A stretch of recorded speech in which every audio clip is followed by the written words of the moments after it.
आप जैसे कि बुनकर हड़ताल यदि वापस होगी है, आप इसको किस नजरिए से देखना चाहते हैं? दोस्तों, सबसे पहले बुनकर बिरादरान तंजीम को अस्सलाम वालेकुम।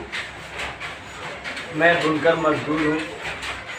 मजदूर उससे कहा जाता है, ये आज तक गिरफ्तार भी नहीं जानता कि मजदूर किसको कहा जाता है। मजदूर उसको कहा जाता है, ये तो हम भी कर सकते हैं कि तानी बाना मशीन हमने भी लगा दिया। क्यों नहीं? ये एक सवाल में, जैसे कि जो गिरफ्तार हुए वो तो भी पहले मजदूरी थे ना, तो क्यों नहीं मजदूर जाने के कैसे मजदूर हो सकते हैं? वो ऐसा है कि उस बारे में सोचते ही नहीं है ना। अगर वो इस नज़रिए से देखें कि मजदूर किसको कहा जाता है, पहले मेरी बात को सुनिएगा फिर अपनी बात करिएगा। मजदूर उसको कहा जाता है जो रात दिन मेहनत करता है उनके घर जाकर। उसको मजदूरी क्या मिलती है? वो तो सारी रात मेहनत करता है और वो आराम से सोते हैं। ये तो हम भी कर सकते हैं। अगर मालिक ने मुझे उतना दिया होता तो हम भी कर सकते हैं कि 4 ठो पावर लूम लगा देते थे, 2-4 ठो कारीगर भी लगा सकते थे, वो हम भी कर सकते हैं। मगर यहाँ ये है कि मैं बहुत गरीब तबका हूँ। मैं खुद बाहर मशीन चलाता हूँ और मैं इस नज़रिए से देखता हूँ कि बुनकर को तो लोग कहते हैं, मगर बुनकर को आज तक जाना ही नहीं कि बुनकर किसको कहा जाता है। बुनकर हमको कहा जाता है, यानी कि हम रात दिन मशीन चलाते हैं, हम अपनी आँख फोड़ते हैं, रात दिन उसमें मेहनत करते हैं। हम कमाते कितना है? 200 रुपया रात भर जाग कर। और वो कितना कमाते हैं? जितना हम कमाते हैं उससे कई गुना वो कमाते हैं। क्यों? क्योंकि उनने पैसा लगाया है। हमें क्या? हमें तो हम जितना काम करेंगे हमें उतनी मजदूरी मिलेगी। मगर ये देखिए कि वो बंदा आया हमारे यहाँ, वो कारीगर, वो रात दिन मेहनत किया। किसने किया? वो अगर वो 200 कमाएगा तो अपने बाल बच्चों को चलाएगा। और आज तो 200 रुपया में हमारा घर परिवार भी नहीं चल रहा है। बच्चों की पढ़ाई लिखाई और उसमें मकान टैक्स, बिजली टैक्स, पानी टैक्स, सीवर टैक्स। इसमें तो आप पूरे अपने बड़े ऊपर तंजीम से तो मजदूरी बढ़ाइए ना, तो ये विलेन क्यों कह रहे हैं? उस पर मजदूरी बढ़ा के अपना काम आगे करिए। जब मजदूरी बढ़ाने की बात आती है तो ये लोग कहते हैं क्या हम मजदूरी नहीं बढ़ाएंगे, अगर आपको चलाना है चलाइए, नहीं चलाना हो मत चलाइए, मगर मजदूरी हम नहीं बढ़ाएंगे। मगर इन लोगों को, बुनकर का मजदूर को देखना चाहिए उनको कि वो बंदा हमारे यहाँ आता है, रात भर चलाता है, केवल 200 रुपये का काम करता है, कैसे उसका परिवार चलता होगा, वो कैसे चलाता है? कभी उन्होंने पूछा? नहीं पूछा।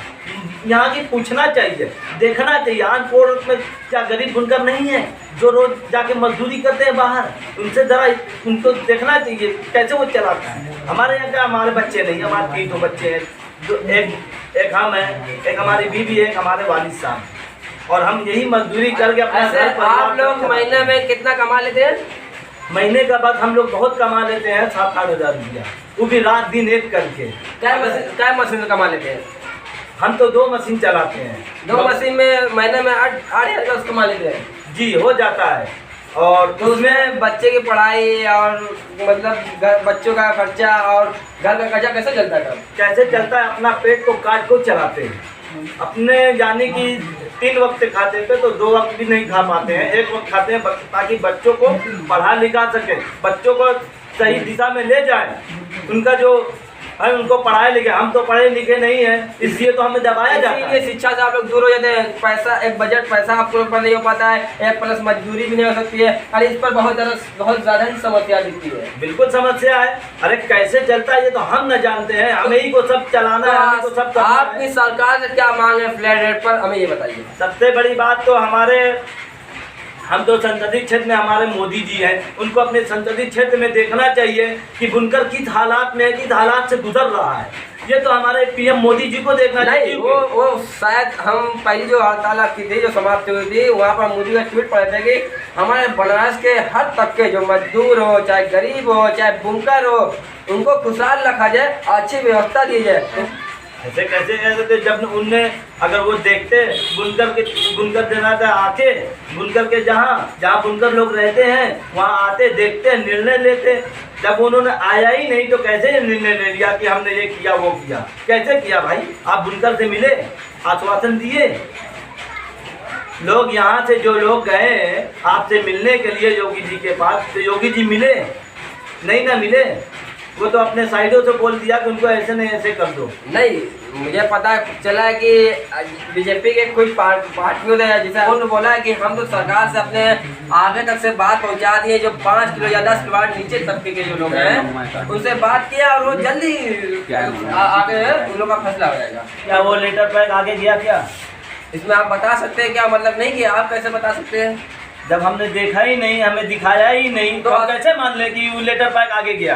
तो आश्वासन दिए है ना, थोड़ा इंतजार कीजिए उसमें। किसको आश्वासन दिए भाई? तो बुनकरों को आश्वासन दे बहुत जल्द ही फैसला आने वाला है। बुनकरों के लिए जो नीचे तबके के लोग हैं 5 किलो 10 किलो वाट के लिए, उनके लिए हम फैसला के लिए तैयार करेंगे। और जो बड़े तबके के लोग हैं जो 50 किलो वाट 40 किलो वाट चाहते हैं, फ्रीजर कूलर बहुत सारे ऐसे चीज़ चलाते हैं जिसमें फ़ायदा उठाते हैं और सरकार को पैसा वहाँ से सरकारी पहुँच नहीं पाता है। इसलिए हम सरकार से यही वादा किए कि 5 किलो वाट के लिए हमें हमारी फ्लैट दीजिए।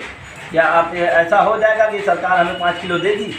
अगर 5 किलो देती है तो हम उसमें अपनी दाल रोटी चला लेंगे और सरकार को पैसा भी दे देंगे, मगर फ्लैट रेट पे देंगे। उनके हिसाब से नहीं दे पाएंगे। कोई भी बुनकर गरीब तबका का वो यूनिट के हिसाब से दे नहीं सकता। गरीब तबका जो है हमें फ्लैट रेट में देंगे तो हम उनको बिजली जमा करते हैं और करते रहेंगे, अगर वो फ्लैट रेट में देंगे तो। चलिए, कमालपुरा में बुनकरों के हालात देखें, बहुत गुस्से में है और बहुत ही जिससे कि हड़ताल खत्म हो चुकी है, फिर उनका गुस्सा जायद है। अब बड़े बड़े आंदोलन की तैयारी करने में लगे हुए हैं। आप देखें बुनकर न्यूज़। अल्लाह हाफिज़।